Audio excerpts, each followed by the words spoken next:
desaparecidas. Nesse momento não está chovendo aqui em Petrópolis, mas há previsão de pancadas de chuva para o período da tarde e também para a noite. Segundo o Climatempo, a previsão indica 67 de chance de chover 30 milímetros ao longo do dia no município. Nilton. Muito obrigado, Maria Eduarda Luan, que volta a qualquer momento, assim como a Alexa também, que está na região de Petrópolis, conversando com diferentes pessoas e trazendo as informações, atualizando tudo isso para nós, infelizmente, aumentando o número de pessoas mortas, portanto, 176 pessoas mortas confirmadas agora. 7h37. E uma outra frente de preocupação que temos em relação à Ômicron, suas variantes, subvariantes, já que falamos recentemente aqui com você também sobre a subvariante BA2 e novos casos estão sendo registrados aqui no Brasil. Que nível de preocupação nós devemos ter em relação a essa subvariante? Dr. Alexandre Naime Barbosa, infectologista, chefe do Departamento de Infectologia da Unesp e vice-presidente da Sociedade Brasileira de Infectologia, é o nosso convidado agora no Jornal da CBN. Doutor Alexandre, bom dia para o senhor. Muito bom dia a todo mundo que está ligado na CBN, um prazer estar aqui com vocês. Doutor Alexandre, qual é o nível de preocupação que nós devemos ter em relação a essa subvariante, a BA2? A preocupação continua sendo a mesma em relação à variante Ômicron, porque o que nós temos de conhecimento sobre a BA2 é que se trata de uma variante muito transmissível, talvez um pouco mais transmissível que a Ômicron original, a Ômicron que se originou lá na África do Sul, na transição entre novembro a dezembro de 2021. E alguns estudos iniciais vêm mostrando que, além de mais transmissível, essa é uma primeira característica a ser confirmada, mas já temos algumas evidências, a BA2 ela pode ser mais patogênica, ou seja, causar uma doença mais grave do que a Ômicron original. A Ômicron original, nós tínhamos estudos já bastante sólidos, mostrando que ela causava uma doença menos grave, uma doença mais propensa a sintomas leves, sem tanta necessidade de internação, quanto as variantes anteriores, quanto a variante alfa, beta, gama, delta e mesmo a cepa original de Wuhan.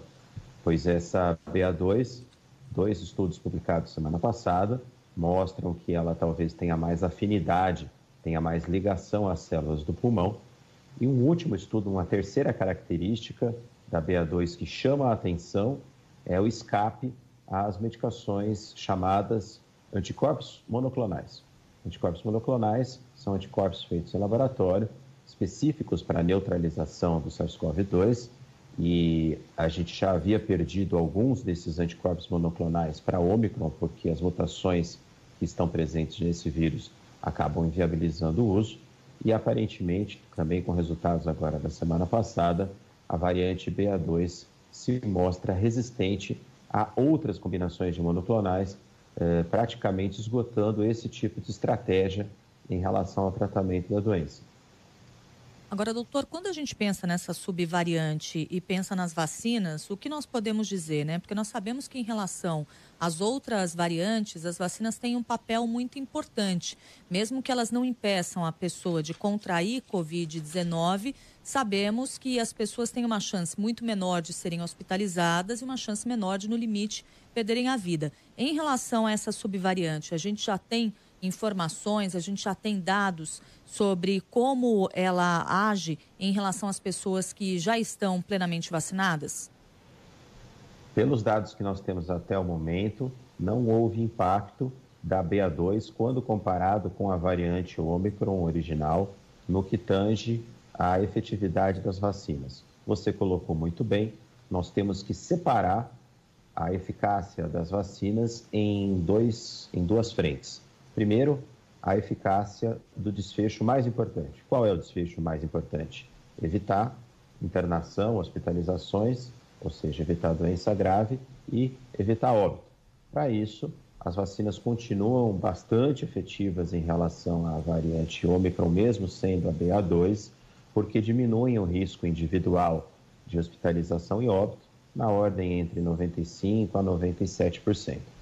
Agora, o outro desfecho que seria doença leve, ou seja, evitar a transmissão, realmente tanto a variante Ômicron e a variante BA2 conseguem fazer um escape vacinal importante.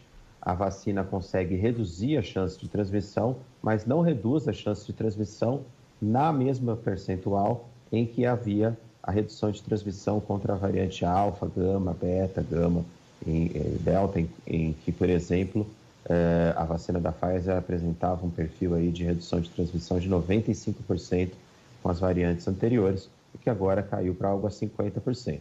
Diminui, mas não tanto. Então, pelo menos o que a gente sabe por enquanto da BA2 em relação às vacinas é que isso se permanece inalterado. Nós falamos aqui em subvariante BA2. Ela em determinado momento pode ser considerada uma variante, assim como a própria Ômicron? Isso faz alguma diferença ou tem muito mais a ver do ponto de vista aí das pesquisas e epidemiológicos?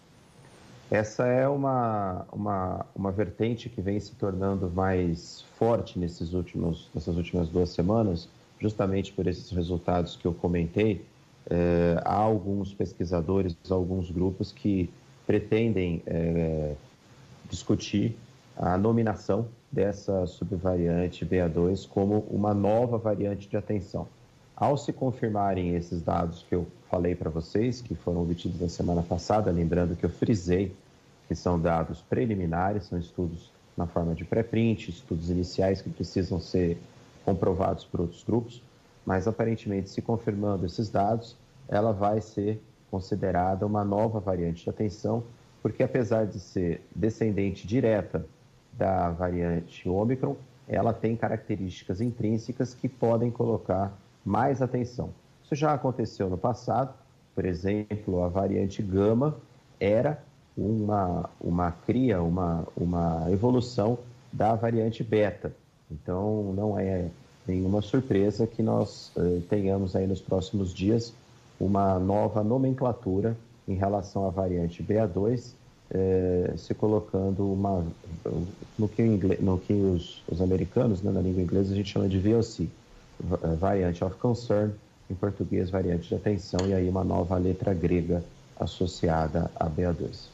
Por enquanto, doutor, nós não temos de forma oficial aqui no Brasil um número expressivo de casos dessa subvariante, né? E aí eu pergunto ao senhor, é porque a gente sequencia muito pouco ou porque, de fato, a gente ainda não deve ter preocupação com essa subvariante da Covid-19?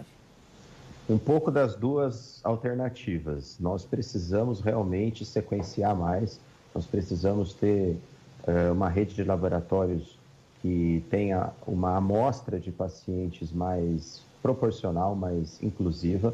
Nós temos bons centros de pesquisa de biologia molecular de sequenciamento, existe uma rede nacional que faz isso, mas mediante a emergência da pandemia, isso teria que ser aumentado, pois os resultados não chegam em tempo real e muitas vezes representam apenas cidades onde esses laboratórios de referência estão situados, geralmente grandes metrópoles, e acaba faltando a informação do interior do país, principalmente. A segunda parte da sua colocação também faz sentido. Aparentemente, pelo menos por enquanto, a BA2 não é a variante predominante, continua sendo a variante Ômicron original, mas há que realmente se esforçar para termos certeza desse painel, porque pelo que a gente percebe nesses estudos preliminares, a BA2 pode trazer necessidades mais intrínsecas, mais específicas em relação ao seu enfrentamento. Doutor Alexandre, com o surgimento tanto da Ômicron como surgiu agora, falamos dessa subvariante que ainda depende de várias pesquisas, mas que já se mostra aí resistente, etc. Está longe ainda de acabar com essa pandemia? Na verdade, eu costumo fazer uma brincadeira que vocês vão entender. Só quem tem bola de cristal pode dizer quando vamos acabar com essa pandemia, porque nós temos variáveis que são completamente impossíveis de você controlar. Justamente a principal dessas variáveis é o surgimento de novas variantes de atenção, variantes que mudam o comportamento do vírus. Veja, a Ômicron, o principal problema dela é a extrema facilidade de transmissão. é um vírus 10 vezes mais transmissível que a variante Delta, por exemplo, que por sua vez já era cerca de 10 vezes mais transmissível que o vírus original. Então isso trouxe essa terceira onda de casos no Brasil, né? E, por outro lado, aparentemente era um vírus menos patogênico, mesmo assim, levando milhares de pessoas a óbito, infelizmente, nesse período, ainda que com uma proporcionalidade menor do que aconteceu com as outras variantes, devido principalmente ao fato das pessoas estarem, em geral, mais imunizadas, já terem sido vacinadas. Então, comportamentos distintos causados pelo surgimento de novas variantes e um outro fator relacionado aí à população, ao hospedeiro, por exemplo, nós estamos próximos aí ao Carnaval. Mesmo que a gente saiba que as festas oficiais estão todas canceladas, há que se fazer uma fiscalização em relação a festas que sejam clandestinas ou que promovam a aglomeração de milhares de pessoas, porque são justamente nesses eventos superdisseminadores que você tem a infecção de muitas pessoas e esse é o cenário ideal para o surgimento de novas variantes. Doutor Alexandre Naime Barbosa, obrigado pela sua gentileza de nos atender aqui no Jornal da CBN. Um bom dia para o senhor. Prazer estar com vocês aqui da Rádio CBN. Um grande abraço, uma ótima semana para todo mundo. Obrigada, doutor. Doutor Alexandre é vice-presidente da Sociedade Brasileira de Infectologia, infectologista e chefe do Departamento de Infectologia da